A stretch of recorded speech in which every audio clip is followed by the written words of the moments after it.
He said it like a joke, but the way she looked at him made him wish he hadn't said it at all. Snow stung his face as he pulled her upright from the frozen creek bank, her fingers still clenched around the reins like she didn't trust the ground to hold. The wind howled through the trees, shaking loose ice from the branches. She leaned into him for a second, just one, before pulling back, eyes steady, unreadable. He opened his mouth, but nothing came out, because something in that look didn't match the moment at all. What had she been waiting for this whole time? Stay with me for this one. Tuesday mornings came quiet in Red Hollow. The wind moved low across the grass, brushing the dry stems in a slow, steady hush. The mountains to the west caught the early light first, turning a pale gold that never lasted long. By the time it reached the valley floor, it had already begun to fade. Evelyn Carter crossed the field the same way she always did. Not in a hurry. Not lingering either. Just a straight path worn faint into the ground between her place and the Briggs ranch. Her boots pressed into the cool dirt, leaving prints that would be gone by afternoon when the sun hardened the soil again.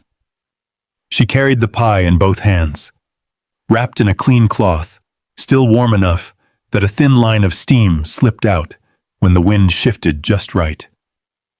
The Briggs house stood where it always had, weathered boards, a porch that leaned a little more each year, and a gate that gave a familiar creak when it opened.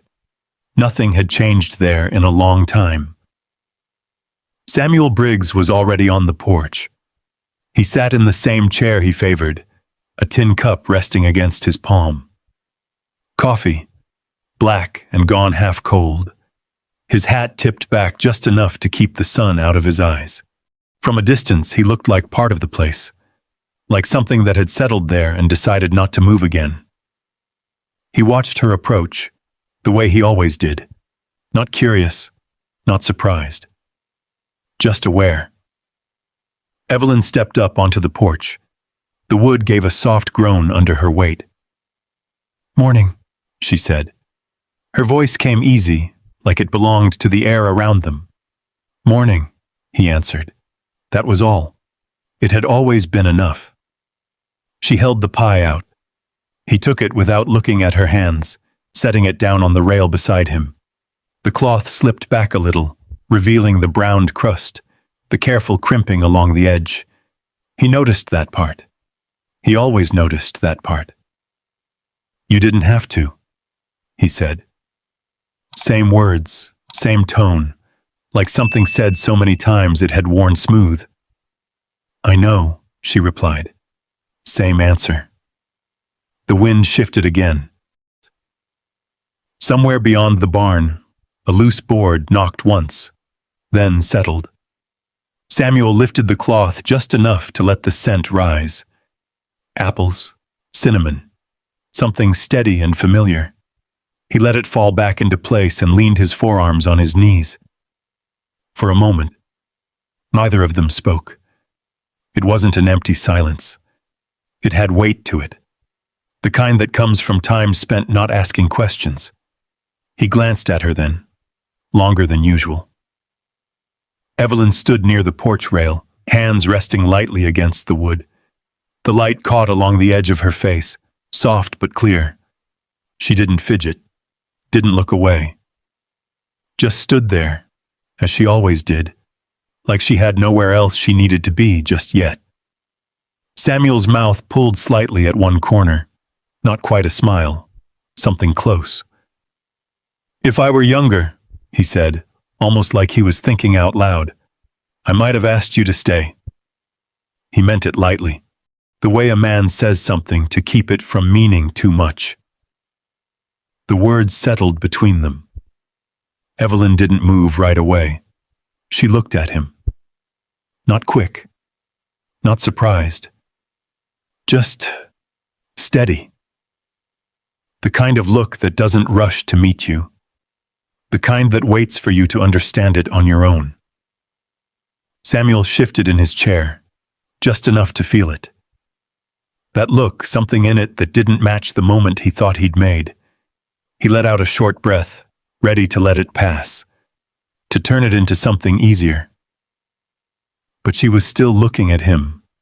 The mountains behind her had gone pale again, the gold already fading into the kind of light that didn't hold anything for long. Evelyn reached out and adjusted the cloth over the pie. Careful, precise, like she was setting something in place that had always belonged there. Then she stepped back. "I'll see you next week," she said. Same words as always, but something in them had shifted. She turned before he answered, stepped off the porch, boots meeting dirt with a soft, final sound. The field opened up in front of her, wide and quiet. Samuel stayed where he was. He watched her walk away. Halfway across the field, the wind picked up again, tugging lightly at her dress, flattening the grass around her path. She didn't look back. He sat there longer than he usually did. The coffee in his hand had gone cold. He didn't drink it. His eyes moved from her fading figure to the pie resting beside him, then back again to the empty stretch of land between their places. The space felt wider than it had that morning. After a while, he leaned back in his chair. The wood creaked under him. He looked out across the field, but not at anything in particular. The words he'd said sat with him. Light when he spoke them. Heavier now. By the time the sun climbed higher and burned the last of the morning chill from the air, Evelyn's footprints were already gone. But he knew exactly where they had been, and for the first time in a long while, he found himself looking at that empty ground, like it might have been trying to tell him something he hadn't heard before. The pie sat untouched until noon. Samuel passed it twice on his way through the kitchen, once to pour more coffee, once to rinse a cup he hadn't needed. Both times he lifted the cloth just enough to check it was still there, like it might have gone somewhere if he didn't look. By afternoon, he cut a slice. The crust held firm under the knife. The apples inside were soft, cooked down just right. Not too sweet, not trying to be anything more than it was. He took a bite standing by the table, then another, slower this time. He finished the slice without noticing when he'd started eating it. Outside, the wind carried dust along the fence line, the same fence that marked the edge between his land and hers. A few posts leaned more than they should. He had seen it weeks ago, meant to fix it. Hadn't. He stepped out onto the porch with his hat in hand and stood there a while looking across the field. Nothing moved. No figure crossing the grass. No cloth-wrapped pie in steady hands. Just the field, wide and plain, like it had always been. He went back inside. Dust Creek smelled like grain and leather and whatever the last rain hadn't managed to wash away. Samuel tied his horse outside the feed store and stepped in, boots knocking loose dirt against the wooden floor. The bell over the door gave a short ring. No one looked up right away. Inside, men stood near the counter talking low. A ledger lay open beside a sack of oats. Someone had left a receipt pinned under a tin cup to keep it from drifting off the edge. Samuel picked up a coil of rope from the shelf, turned it once in his hands, then set it back. "You hear about Miss Carter?" a voice said from near the counter. He didn't turn. Another man answered. "Hard not to. Nathaniel Price been riding out her way near every other day." A low chuckle. Not unkind. Just knowing. "Boy's got sense, Bassoon," the first one said. "Pretty thing like that running land alone. Won't be alone much longer if he keeps at it." Samuel reached for a bag of feed, lifted it, set it down again. The weight didn't feel right in his hands. Nathaniel Price. He knew the name. Everyone did. Young, money behind him, clean coat, even on dusty days. The kind of man folks nodded to before he said a word. Samuel stepped to the counter, placed his coin down without looking up. "That all?" the storekeeper asked. "That's all." He didn't ask anything else. Outside, he untied his horse, swung up, and rode out without hurry. The road stretched ahead, dry and familiar. The kind of road a man could ride without thinking about where it led. But he didn't take the turn toward home right away. He slowed near the rise where the valley opened out. From there, you could see both properties if you knew where to look. A small house set back near the cottonwood line, smoke rising thin from the chimney. He watched it a moment. Then he turned his horse and rode on. Back at the ranch, the wind had shifted. Stronger now, sharper. By the time he reached the fence line, one of the posts had given way. The rail leaned outward, dragging the wire with it. A section of it lay flat against the dirt, pulled loose. He dismounted, stood there, looked at the break. Then, slowly, his gaze moved past it, across the line, to where her land began. It wasn't far, would have taken less than a minute to cross. He set his boot against the fallen rail, nudged it back into place. It didn't hold. He didn't try again. Instead, he walked a few steps along the fence, hands resting lightly on the top wire. The metal was warm from the afternoon sun. He could fix it. He knew exactly how. Had done it 100 times before. He stayed where he was. After a while, he turned back toward the house, leaving the broken section as it was. The door creaked when he pushed it open. Inside, the air still held the faint scent of apples and spice. The pie sat on the table, one slice missing. He stood there looking at it. Then he reached for a hammer resting by the wall, walked down the narrow hallway toward the spare room at the back. The door hadn't been opened in a long time. He pushed it in slowly. Dust hung in the air, catching light from the small window. A chair sat where it had always been. A folded quilt lay across the bed, edges tucked in with care that hadn't been his. He set the hammer down on the dresser, ran a hand along the window frame. The wood felt dry, loose in one corner. He pressed it gently. It shifted under his fingers. That, at least, he could fix. He went back for nails, worked until the light faded, didn't think about the fence, didn't think about the field, didn't think about the way she had looked at him that morning. But when he stepped back from the window and wiped his hands against his trousers, he paused. The room felt different, not finished, not ready, just open, like something had been waiting there longer than he'd known. Outside, the wind dropped as quickly as it had come, and somewhere beyond the darkening field, a horse's hooves passed along the distant road. He stood in the doorway a moment longer. Then he closed the door halfway. Not all the way. Not this time. The door stayed half open through the night. Wind slipped through the crack, carrying the smell of dry earth and something colder waiting beyond the ridge. It rattled the loose hinge once, then settled again. Samuel lay awake longer than he meant to, listening to it. By morning, the sky had changed. The light came thin and gray, pressed low against the valley. The mountains to the west were gone behind a wall of white that hadn't been there the day before. Snow, early and heavy, was already working its way down the slopes. Samuel stepped onto the porch with his coat half buttoned. The air cut sharper than it should have this time of year.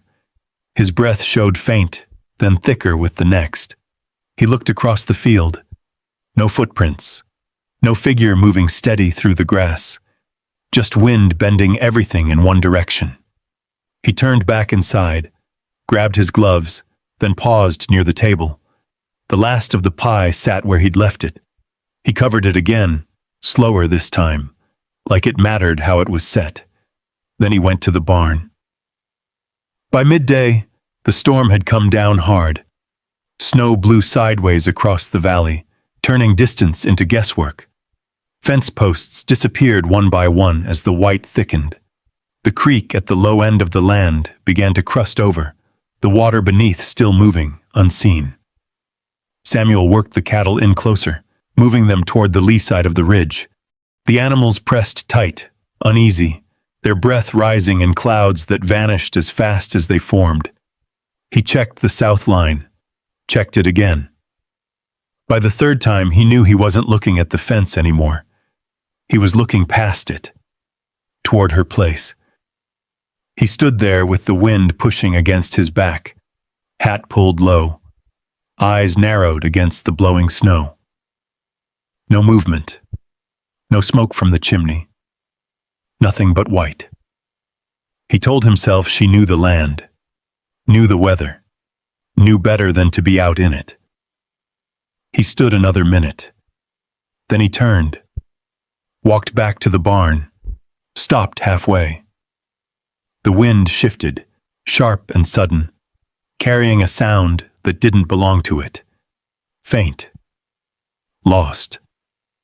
Then gone. Samuel lifted his head, listened. Nothing. He took a step toward the house. Stopped again. The sound came back. A horse. Not close. Not steady. He was moving before he finished thinking. The saddle went on fast. Hands knew what to do even when the mind hadn't caught up. Leather pulled tight, cinch set, reins gathered. He swung up and turned the horse toward the low ground near the creek. The storm swallowed the path almost at once. Snow stung his face. Wind tore at his coat. The horse pushed forward, head down, trusting what it could feel underfoot more than what it could see. Samuel leaned into it, guiding more by memory than sight. The creek lay ahead somewhere, and beyond it, her land. He rode slower as the ground dipped. The snow there was deeper, drifted uneven where the wind had shaped it. Ice had begun to form along the edges, thin and slick. He called out once. Her name didn't carry far. He tried again, louder. The wind took it. Then he saw the horse, half-turned, reins dragging, standing near the bank where the ice had given way. Its sides were heaving, breath coming hard and fast. Samuel pulled up sharp. "Easy," he said, though the word was for himself as much as the animal. He slid down, boots hitting snow that sank deeper than he expected. The ground beneath felt wrong, hollow in places. He moved slow, followed the drag of the reins, down toward the broken edge of the creek. She was there, kneeling in the snow, one hand braced against the frozen bank, the other still holding onto the line like she hadn't decided to let it go. Her coat was dusted white, hair pulled loose by the wind, face turned down against the cold. She didn't look up when he reached her, just held on. Samuel didn't say her name this time. He stepped close, pulled his coat open, and brought it around her shoulders. His hands were steady, even as the wind pushed hard against them both. "Come on," he said, low. She shifted, slow at first, then leaned into him like she'd been holding herself upright on will alone. He didn't ask what had happened. Didn't need to. The ground told him enough. The broken ice, the slope, the horse that had tried to pull free. He got her to her feet, kept one arm around her as they moved back up the bank. The horse followed when he tugged the reins.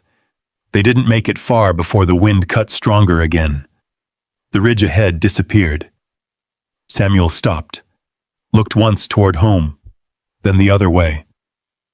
A small shape sat half-hidden beyond the drift. Old wood, low roof, a line shack. Barely standing, but standing enough. He led her there. Inside it was dark and still. The door banged once behind them before he forced it shut. Snow slid off their shoulders onto the rough plank floor. Samuel moved quick, setting what he could between them and the cold. An old blanket from the corner. A lantern he coaxed to life with a stubborn match. The light came soft and weak, but it was something.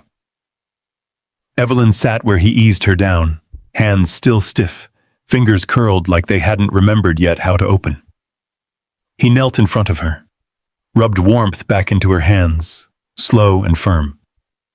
She watched him then, not saying anything, just watching. The storm pressed against the walls, loud and constant. Inside, the space between them had changed. No porch rail, no distance measured in steps across a field. Just breath. Close. Visible. He pulled the blanket tighter around her shoulders, left his hand there a moment longer than needed. Then he drew it back, sat across from her, not touching. Not yet.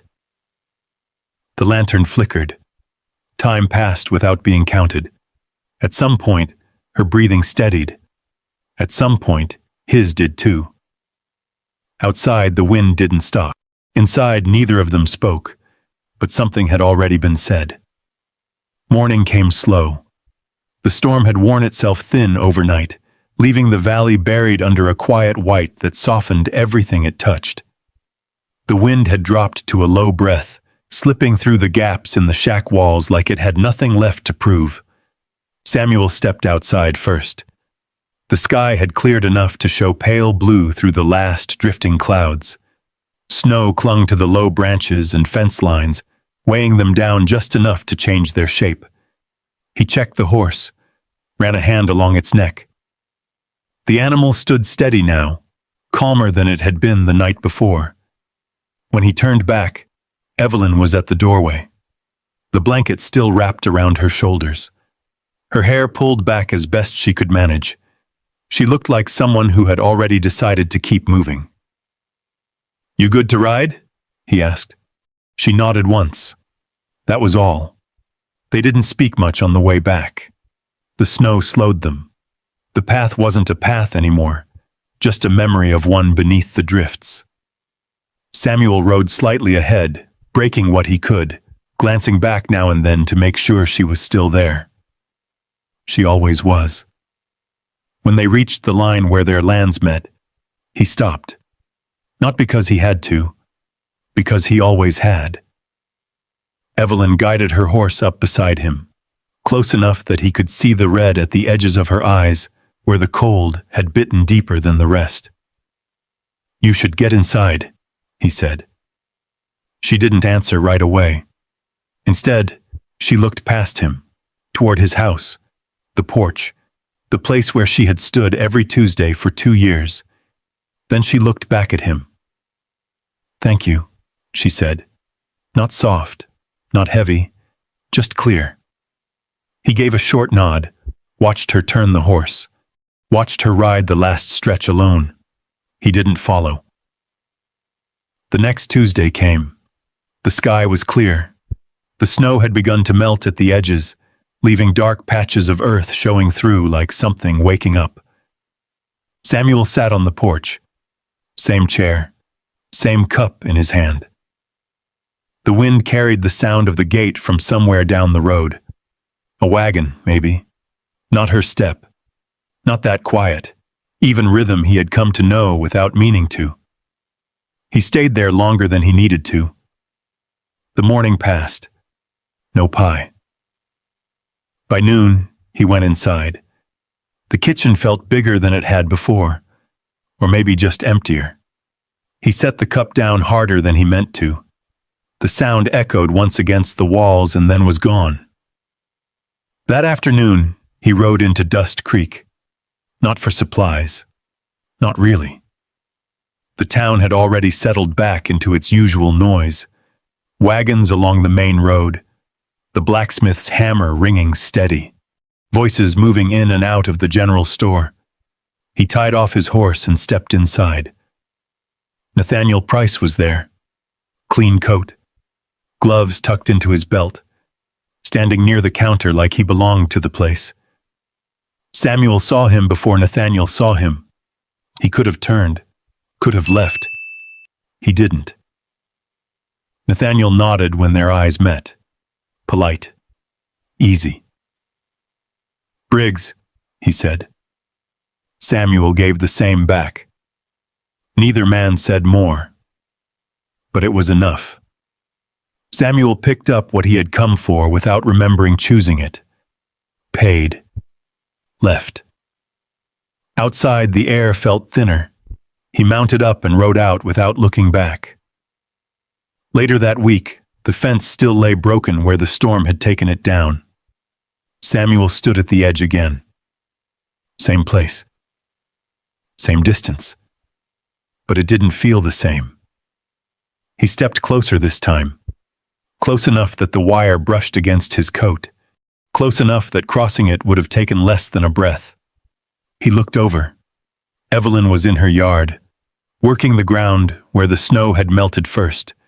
Her sleeves rolled, hands moving steady, turning soil that hadn't been touched since before winter set in. Nathaniel's horse was tied near her gate. Samuel watched them a moment. Nathaniel said something. Evelyn answered. He couldn't hear the words. Didn't need to. She didn't look unhappy. Didn't look unsure. Just present. Samuel's hand tightened slightly against the fence wire, then loosened. He stepped back, turned, walked the length of the broken line without fixing it. That evening, he stood in the doorway of the spare room again. The window held firm now. The frame no longer shifted under his hand. The bed had been aired. The dust cleared. It looked like a room meant for someone. Not for storage. Not for memory. For someone. He stood there a long time.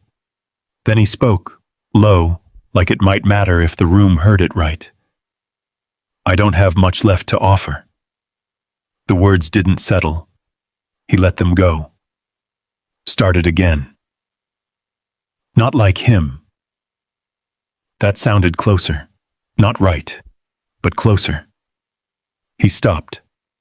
The room didn't answer. Outside, the light dropped behind the mountains, leaving the valley in that quiet gray that comes just before night decides to stay. Samuel closed the door. Not halfway, all the way this time, and the house went still around him. The next morning came without wind. The snow had pulled back in thin patches, leaving the ground damp and dark beneath.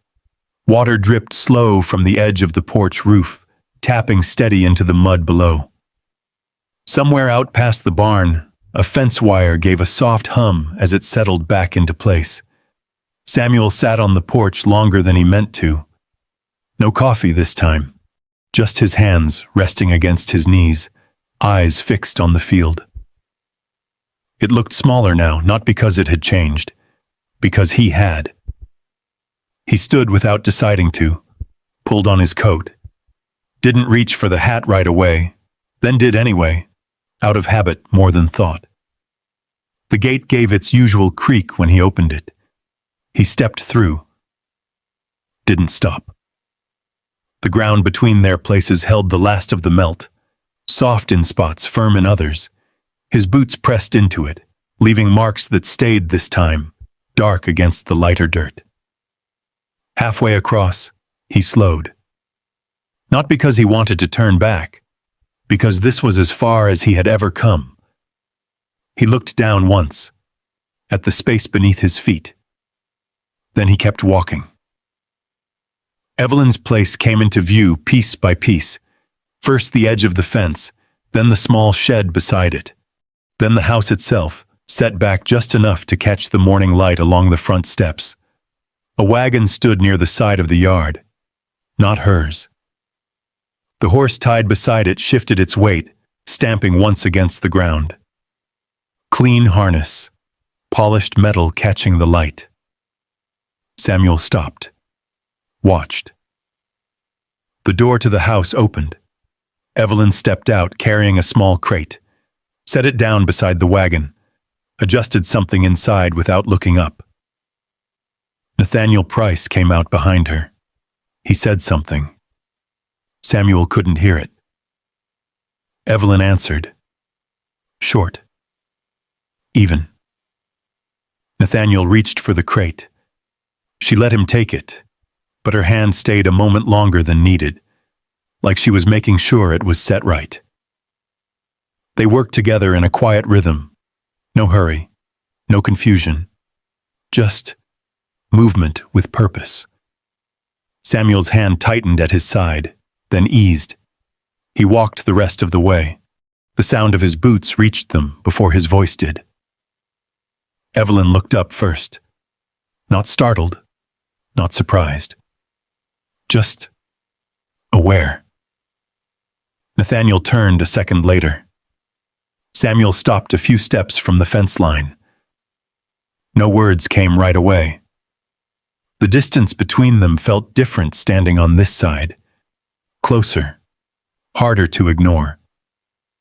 Nathaniel gave a polite nod. "Briggs?" Samuel returned it. "Price?"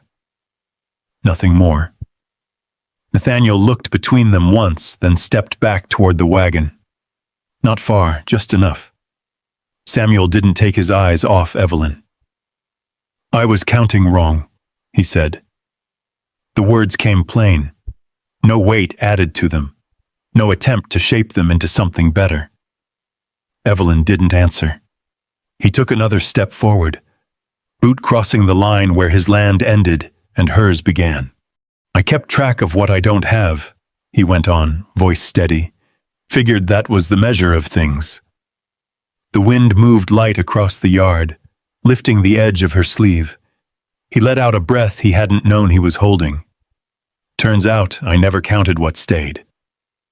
Silence followed. Not empty. Full. Evelyn looked at him the same way she had on the porch that morning. Steady. Unhurried. But this time she didn't look past him. Nathaniel shifted his weight near the wagon. The leather creaked once under his hand. He didn't interrupt. Samuel waited. Didn't look away. Didn't take the words back. Evelyn stepped closer. Not far. Just enough to close what had been left open. Her eyes moved over him once, like she was checking something she already knew. Then she reached out. Not to hold him, not to pull him closer. Just to brush a small line of dirt from the sleeve of his coat. A simple thing. Done without ceremony. Her hand lingered a moment, then fell away. "You took your time," she said. There was no edge in it. No accusation. Just truth. Samuel nodded once. "I did." Another pause. The kind that decides things without needing to say them. Behind them, the horse stamped again. The wagon shifted slightly under its weight. Nathaniel stepped forward then. Not rushed. Not reluctant. He met Samuel's gaze, then Evelyn's. "Looks like you've got something to settle," he said. "Easy enough. I can finish up the rest later." Evelyn gave a small nod. Nathaniel didn't wait for more. He gathered the reins, turned the horse, and led it away without looking back. The yard went quiet again. Just the two of them. The house, the fence, the field between. Samuel stood there, not moving. Evelyn looked past him then, toward his place, toward the porch. "You didn't fix that fence," she said. He glanced back over his shoulder. A faint line still bent where the storm had taken it down. "No," he said. She nodded once. Then, without another word, she stepped past him, walked toward the field.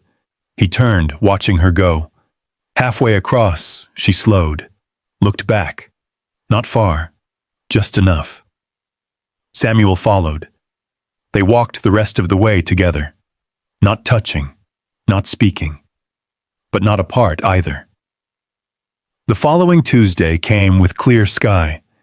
The mountains held their color longer that morning, gold lingering along the ridge before giving way to the usual pale light. Samuel was already at the door when the knock came. Soft, familiar. He opened it before she could knock again. Evelyn stood there with the pie in her hands, steam rising faint through the cloth. He stepped aside. This time she didn't stop at the porch. She walked in, The door closed behind them, and the house didn't feel empty anymore.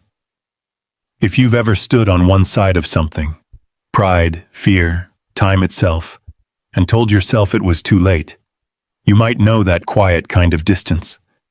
The kind that isn't measured in miles, but in the steps you never took.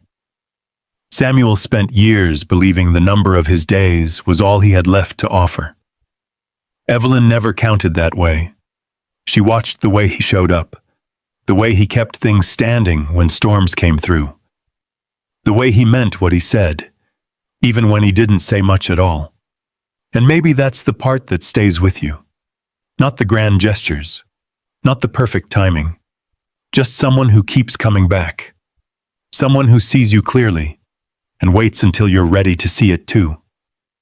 So if you were standing where Samuel stood, would you stay where it's safe? Or would you take that step across, even if you're not sure what's waiting on the other side? Tell me where you'd stand. There are more stories like this waiting, quiet ones, strong ones, the kind that settle in and stay with you long after they're told. If this one meant something to you, you might find a place for yourself in the next one too.